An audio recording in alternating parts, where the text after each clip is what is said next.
ভাৰতবৰ্ষৰ সন্মানীয় শিক্ষামন্ত্ৰী ধৰ্মেন্দ্ৰ প্ৰধান ডাঙৰীয়া, অসম চৰকাৰৰ সন্মানীয় শিক্ষামন্ত্ৰী ডক্টৰ ৰণোজ পেগু ডাঙৰীয়া, মোৰ সতীৰ্থ মন্ত্ৰী উৰ্খাগৰা ব্ৰহ্ম ডাঙৰীয়া, সঞ্জয় কিষাণ ডাঙৰীয়া, আজিৰ সভাত উপস্থিত অসম চৰকাৰৰ শিক্ষা বিভাগৰ উপদেষ্টা প্ৰফেসৰ ননীগোপাল মহন্ত ডাঙৰীয়া, বিশ্ববিদ্যালয় অনুদান আয়োগৰ অধ্যক্ষ প্ৰফেসৰ ডিপি সিং ডাঙৰীয়া, চৌধুৰী চৰণ ইউনিভাৰ্চিটি উপাচাৰ্য প্ৰফেসৰ নৰেন্দ্ৰ কুমাৰ তানেজা ডাঙৰীয়া, শংকৰদেৱ এডুকেশ্যন এণ্ড ৰিচাৰ্চ ফাউণ্ডেশ্যনৰ সভাপতি ডক্টৰ ৰমানন্দ দাস ডাঙৰীয়া, সম্পাদক অম্লানদীপ দাস ডাঙৰীয়া, অসম চৰকাৰৰ শিক্ষা বিভাগৰ প্ৰধান সচিব বি কল্যাণ চক্ৰৱৰ্তী ডাঙৰীয়া, আজিৰ সভাত উপস্থিত উত্তৰ পূৰ্ব আৰু অসমৰ বিভিন্ন বিশ্ববিদ্যালয়ৰ উপাচাৰ্যসকল, বিভিন্ন মহাবিদ্যালয়ৰ অধ্যক্ষসকল, অধ্যাপক অধ্যাপিকাসকল আৰু ছাত্ৰ ছাত্ৰী বন্ধু বান্ধৱীসকল। First of all, I'd like to welcome our esteemed colleagues from all the northeastern states for this academic conclave. I am sure that the day-long deliberation on new education policy will create a new enthusiasm around the policy and also provide us with a implementable roadmap. প্ৰাচীন ভাৰতীয় শিক্ষা সম্পৰ্কে সততে উচ্চাৰণ কৰা এষাৰ বাক্য হ'ল বিদ্যাধন সৰ্বধনাং প্ৰধানম। জীৱনত আগবাঢ়িবলৈ যিকোনো লক্ষ্যত উপনীত হ'বলৈ শিক্ষাই হৈছে আমাৰ পৰম সম্পদ। Education is the supreme wealth among all kinds of wealth. Education is the driving force of human life. Without education, no human being can be completely self-sufficient. This reminds me of a quote by Dr. Sarvapalli Radhakrishnan, who said, "The end product of education should be a free, creative man who can battle against historical circumstances and adversities of nature." প্ৰাচীন ভাৰতীয় শিক্ষা পৰম্পৰাৰ ওপৰত আৰু অসমৰ শিক্ষা পৰম্পৰাৰ ওপৰত প্ৰফেসৰ তানেজাই আমাৰ মাজত উল্লেখ কৰিছে। সভ্যতা আমি সকলোৱে গৌৰৱ কৰোঁ যে ভাৰতৰ সভ্যতা আৰু সংস্কৃতি আজি 5000 বছৰ পুৰণা, 6000 বছৰ পুৰণা। সভ্যতা বিশ্বত কেইবাটাও আছিলে, গ্ৰীক সভ্যতা, ৰোমান সভ্যতা, বহুবোৰ সভ্যতাৰ পৃষ্ঠভূমি এই পৃথিৱী আছিলে আৰু বহু সভ্যতাই প্ৰাণ পাই উঠিছিলে পৃথিৱীত। কালৰ সোঁতত বহু সভ্যতা লোভ হৈ গ'ল, কিন্তু ভাৰতৰ সভ্যতা, যাক আমি সনাতন সভ্যতা বুলি কওঁ, হিন্দু সভ্যতা বুলি কওঁ, ভাৰতীয় সভ্যতা বুলি কওঁ, সেই সভ্যতা আজি হাজাৰ হাজাৰ বছৰ ধৰি বৈ আছে, প্ৰবাহমান গতিৰে এই সভ্যতা বৈ আছে। ইয়াত নতুন নতুন উপাদান আহিছে, বিভিন্ন সময়ত বিভিন্ন ধৰ্ম, বিভিন্ন সভ্যতা, বিভিন্ন সংস্কৃতিৰ লগত আমাৰ পৰিচয় হৈছে, এনকাউণ্টাৰ হৈছে, এছিমিলেশ্যন হৈছে, কিন্তু সভ্যতাৰ বুৱতী সুঁতিটো ইয়াৰ বেছিক টিনেন্স আৰু প্ৰিন্সিপলবিলাকক অৱক্ষয় হ'ব নিদিয়াকৈ চলি আছে। ইয়াৰ কাৰণ কি? ইয়াৰ যদি কাৰণ আমি ফহিয়াই চাব যাওঁ, মই খুব সাধাৰণভাৱে দেখা পাওঁ যে কোনোবা সভ্যতা সংস্কৃতিৰ যদি আৰম্ভণি কোনোবা ৰজাৰ দৰবাৰৰ পৰা হৈছিল, কোনোবা যুদ্ধৰ পৰা হৈছিল, কোনোবা কনফ্লিক্টৰ পৰা হৈছিল, ভাৰতৰ সভ্যতা সংস্কৃতি আৰম্ভ হৈছিল জ্ঞান আৰু প্ৰজ্ঞাৰ অন্বেষণেৰে। আমি যদি উভতি যাওঁ, আমি যদি সত্য, দাপৰ, তেতা, কলি এই ধৰণে যদি আমাৰ সভ্যতাক বিভিন্ন যুগেৰে যদি আমি বিভক্ত কৰোঁ, তেতিয়াহ'লে আমি দেখা পাওঁ যে আমাৰ সভ্যতাৰ পীঠভূমি আছিলে বনত, আমাৰ সভ্যতাৰ পীঠভূমি আছিলে গুৰুকুলত, আৰু গুৰু আৰু শিষ্যৰ জ্ঞানৰ আলোচনাৰ মাজেৰে আমাৰ সভ্যতা সংস্কৃতি আগবাঢ়িছিল। আন সভ্যতা সংস্কৃতিৰ লগত আমাৰ পাৰ্থক্য আছিলে যে আমাৰ আৰম্ভণি কোনোবা ভূমিৰ অধিকাৰৰ বাবে নহয়, আমাৰ আৰম্ভণি কোনোবা ব্যক্তিৰ বিজয়ৰ বাবে নহয়, আমাৰ আৰম্ভণি আছিলে জ্ঞান আৰু প্ৰজ্ঞাৰ অন্বেষণৰ বাবে। আৰু তাৰ কাৰণে প্ৰত্যাহ্বান আহিছে, সংঘাত আহিছে, আমাৰ মাজত চেলেঞ্জেছ আহিছে। But in spite of all দিছ আমি আগবাঢ়ি গৈ আছোঁ এটা বুৱতী খুঁটিৰ দৰে, আৰু আজি বিশ্বৰ প্ৰাচীনতম সভ্যতা হিচাপে ভাৰতীয় সভ্যতা আগবাঢ়িছে। আৰু মই বিশ্বাস কৰোঁ যে অনন্ত কাললৈ পৃথিৱী যিমান দিনলৈ থাকিব, সিমান দিনলৈ ভাৰতৰ সভ্যতা সংস্কৃতিৰ বুৱতী খুঁটি চলি থাকিব। কাৰণ আমাৰ ফাউণ্ডেশ্যন আছে জ্ঞান আৰু প্ৰজ্ঞাৰ সাধনাৰ ওপৰত। ৰাষ্ট্ৰীয় শিক্ষানীতি যেতিয়া আমি আলোচনা কৰোঁ, এই ৰাষ্ট্ৰীয় শিক্ষানীতিয়ে 2020 ৰাষ্ট্ৰীয় শিক্ষানীতিয়ে আমাক পুনৰবাৰ উভতাই লৈ যাব খুজিছে যে কি ভেলুজৰ ওপৰত, কি একাডেমিক টেকনিকৰ ওপৰত, আৰু কি চিন্তা, কি ধাৰণাৰ ওপৰত আমাৰ সভ্যতা সংস্কৃতিৰ সৃষ্টি হৈছিল, আৰু তাত কোনবিলাক আধুনিক উপাদানৰ প্ৰয়োজন আছে। ভাৰতৰ সভ্যতা সংস্কৃতিক আৰু ভাৰতৰ প্ৰাচীন শিক্ষাৰ যি ধাৰণা আছিল তাক মূল স্তম্ভ হিচাপে লৈ, আৰু আধুনিক সভ্যতা বিশ্বৰ সভ্যতাসমূহৰ লগত নতুন নতুন বৈজ্ঞানিক সৃষ্টিসমূহৰ লগত একেলগে খোজ কাঢ়িব পৰাকৈ 2020 ৰাষ্ট্ৰীয় শিক্ষানীতি আমাৰ দেশে আৰম্ভ কৰিছিলে, আমাৰ দেশে গ্ৰহণ কৰিছিলে। বহু কথাৰ কাৰণে সমাজে এজন মানুহক মনত ৰাখে, বহু কথাৰ কাৰণে সমাজে এটা যুগক স্বীকৃতি দিয়ে, বহু কথাৰ বাবে সমাজে কোনো কোনো সময়ত কোনো এচাম ব্যক্তিক ইতিহাসে সদায়ৰ বাবে স্মৰণ কৰে। যোৱা এটা দশকত ভাৰতৰ বৌদ্ধিক জগতখনত আৰু ভাৰতবৰ্ষৰ শৈক্ষিক জগতখনত আৰু ভাৰতৰ সভ্যতা সংস্কৃতিত যদি আটাইতকৈ জ্ঞান অন্বেষণ আৰু প্ৰজ্ঞাৰ সাধনাৰ বাবে আমি যদি কিবা এটা উপহাৰ পাইছোঁ, সেয়া হৈছে ৰাষ্ট্ৰীয় শিক্ষানীতি 2020। এই ৰাষ্ট্ৰীয় শিক্ষানীতিয়ে ভাৰতৰ প্ৰধানমন্ত্ৰী নৰেন্দ্ৰ মোদী ডাঙৰীয়াৰ আমাৰ সভ্যতা সংস্কৃতিৰ ওপৰত থকা আস্থা আৰু ভাৰতবৰ্ষখনক আকৌ এবাৰ সেই পৰম বৈভৱশালী স্থিতিলৈ লৈ যোৱাৰ যি কল্পনা, তাক বাস্তৱত ৰূপায়িত কৰাৰ এক প্ৰচেষ্টা এই শিক্ষানীতিৰ জৰিয়তে প্ৰতিফলিত হৈছে।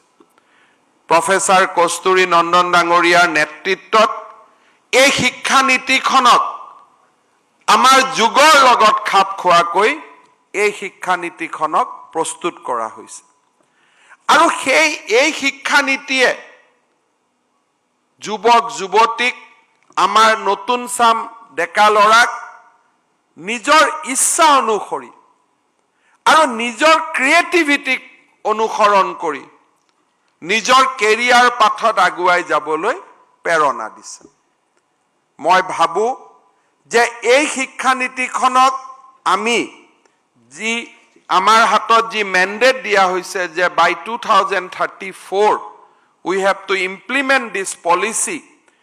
এই পলিচিখনক আমি যদি পৰ্যালোচনা কৰি পদে পদে ইয়াৰ যদি ইমপ্লিমেন্টেশন ফ্ৰেমৱৰ্ক বিলাক আমি যদি নিৰ্ণয় কৰি এটা এটাকৈ যদি আমি আগুৱাই যাব পাৰো মোৰ বিশ্বাস যে ভাৰতবৰ্ষখনৰ আকৌ এবাৰ আমি উজলি উঠিম জ্ঞান আৰু প্ৰজ্ঞাৰ সাধনাৰে ভাৰতবৰ্ষখনে আকৌ এবাৰ বিশ্বক নেতৃত্ব দিব আৰম্ভ কৰিব মই আজিৰ এই সভাত ভাৰতৰ শিক্ষা মন্ত্ৰী ধৰ্মেন্দ্ৰ প্ৰধান ডাঙৰীয়াক আদৰণি জনাইছো আৰু মই ভাবো যে তেখেতৰ যোগ্য মাৰ্গদৰ্শনত আমি ৰাষ্ট্ৰীয় শিক্ষা নীতি ৰূপায়ণৰ বাবে অসম আৰু উত্তৰ পূৰ্বেও আমি নিৰন্তৰ গতিত আগবাঢ়িব পাৰিম When we speak about national education policy and its implementation, we have bigger challenges. অলপ আগতে অসমৰ শিক্ষা মন্ত্ৰী ৰনোজ পেগু ডাঙৰীয়াই কৈছে Education policy has said that children has a right to get education in their mother tongue at least up to class 5. So it's a very easy concept. When we are in Lucknow, we are in Delhi, it is very easy for anybody. It is a very nice thing. Everybody knows Hindi. So what is harm if we introduce mother language in class 5? But when it comes to a diverse region like Northeast, we have 180 languages. Now state has to recruit or motivate teachers in 180 languages. If at all we go by the spirit, or if we say no, we will not go by the spirit, we will go by the letter, pick up 4, 5, 6 languages. But if we are actually interested in implementing this policy, then we have to create syllabus, we have to create textbook, we have to print textbook every year in 180 languages. Today, when we prepare textbook in 4 languages, we face very, very difficult situation.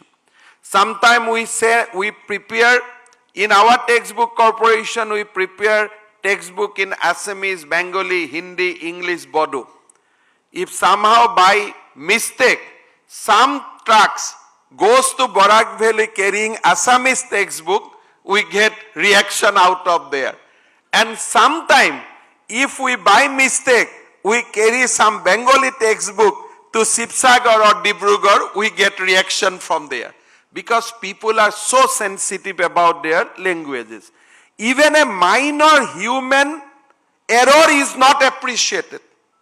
People do not accept. If in a surgery a doctor does something wrong, people will say, no, after all he is a human being. But if we do some mistake on language, people believe that it is an unpardonable mistake. So implementation of national education policy is a huge challenge in compared to bigger state and in a state where multi-ethnic society is there. The same situation in Arunachal, same situation is Nagaland, because we do not have a single mother language. We have for different tribes, different community, we have different language. Although in Assam we speak Assamese, everybody knows Assamese, but when we say that children has right to be taught under mother tongue, then this is a different ball game altogether.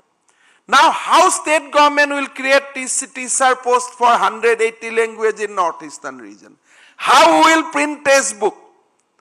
How will distribute that textbook? This is not a human, at least in today's context, it is not immediately possible for anybody. So in this, there are so many other challenges. I am just elaborating one challenges while we are talking about national education policy. So the role of central government will be very, very important. It is not about giving finance, it is not about giving money. The central government and the northeastern state has to work very closely in developing implementation framework so that we can also go equally with the other states of this great country, because we know that this education policy we need to implement for future of this country. There is no option. We cannot say no, Northeastern region will not implement. We have to implement because we want to march along with the country, and we want to see that Northeastern region is neither financially or academically we are burden on the country, but we are also a contributor on the nation's growth. So today is a very unique opportunity for all of us that Sri Dharmendra Pradhan ji, whom we know very closely, he is a friend of Assam. During his tenure as a petroleum minister, he has contributed immensely for the growth of Assam. I must acknowledge that he is one of those ministers who knows the sensitivity of the region, who knows the condition of the region. I want to mention only one example how he liked or how he loves the state of Assam. When I brought up as a students, we have been always told that Government of India takes out Assam oil and refine it in Barauni, and still people goes to any extent that people steal Assam wealth, exploit Assam wealth. That was the version we have heard all along. That is the way we have been taught. That is the way we have been, a situation has been created, a conflict of interest has been created between the rest of India and Assam. But how the thing has changed now? Assam only produce probably 3 million metric ton of crude. This is not enough in comparison to the refining capacities of our refinery. Numaligarh refinery has proposed before us, sir, we want to expand it to 9 million metric ton. Then we said, we have crude. Crude is available. No, sir, there is no crude available. Then how you will do? We have to brought it from Paradip. Because Paradip is a port, crude will come from abroad and we will take it from Paradip to Numaligarh. Then I asked the Numaligarh people, I have heard that Assam's crude has been exploited, it is being taken away. So how you can brought it now to Assam? They said, no, we'll put a pipeline. And from Paradip through pipeline crude will come to Numaligarh. And Numaligarh it will be refined and it will be sent back Assam, Bangladesh, all entire regional territory, Bengal, Orissa, everywhere it will go out from Assam. I said, is it what you are talking? Is it possible? They said, no, sir, it is possible. Dharmendra ji had said that it is okay. It is possible. And today, that possibility is now no longer a possibility. Work is going on in full swing. And we are going to have not less than 10 million metric ton of oil from Paradip port through pipeline. It will be refined in Numaligarh, demolishing all arguments of our previous generation that crude oils are being taken by Government of India for exploitation. We produce 3 million metric ton and 10 million metric ton will come to Assam from the outside. Earlier we have been accused that there is a line in Barauni. Crude goes to Barauni. Barauni refinery are being run by the crude of Assam. Today, rather Barauni, the same crude line which we have set up probably in 1970, 1980 for taking 1 million metric ton of crude, the same pipeline are being used because of Sri Dharmendra Pradhan to pump crude oil to Bongaigaon and refine it back and sell it in the market. So today Bongaigaon refinery is being survived with the same crude pipeline which we were being taught that this is the symbol of India's exploitation. Today the things is different. Because somebody has put that crude oil pipeline, we are getting crude back to Assam and we are running Bongaigaon refinery. So that was the kind of contribution of Narendra Modi, our Prime Minister, and Sri Dharmendra Pradhan. When he takes up the Department of Union Human Resource Development, or now it is Education. I told Ranush Pegu that, Dada, please don't worry now, we'll be able to implement the national education policy because Dharmendra is there. So that kind of confidence we have. But while saying so, we all know there are challenges, there are unique challenges before us, and convincing Government of India and other system that look, there is 180 languages in Northeastern region. So people will say, give the list. How this language has happened? Is it new or it is there from beginning? So many questions will be put, and one person has to fight and one person has to facilitate all these things. And I am sure that during the Dharmendra's tenure, we will be able to get lot of support to implement this policy, because I don't want that Northeastern region should lag behind in implementation of this policy. Because this policy, if we can taught our children on this policy, then people will be imbibed with the spirit of nationalism. Lot of social tension, social problem will also get resolved automatically. Now people say there is a contradiction between the community. Other day, one gentleman has told us there is no contradiction, there is only diversity. There is a difference between contradiction and diversity. We celebrate diversity. So those are the minor things the left liberal has created an impression in our mind that our society lives in contradiction. But now, because of new education policy, we know that the teaching which were given to us is wrong. We have diversity, we do not have any contradiction. So those kind of small things we need to know, and we need to reform ourselves. Left liberal has done great injustice to our education system. Through this educational policy, we can go back to basics. So I like to request all my resource person who has come from the Northeastern region states and also from the state to help us in creating a proper implementable framework for implementing this national education policy 2020. Assam has already made certain progress for implementing this policy. We have created a high-level committee for national education plan policy. The draft NEP implementation plan has been ready. Rajya Shiksha Ayog has been formed. In our next cabinet, we are going to divide our system the way in the policy it has been envisaged, foundation, preparatory, elementary. On that format, we are going to notify our education policy on 25th of this month. And we are also going ahead with setting up of different new university.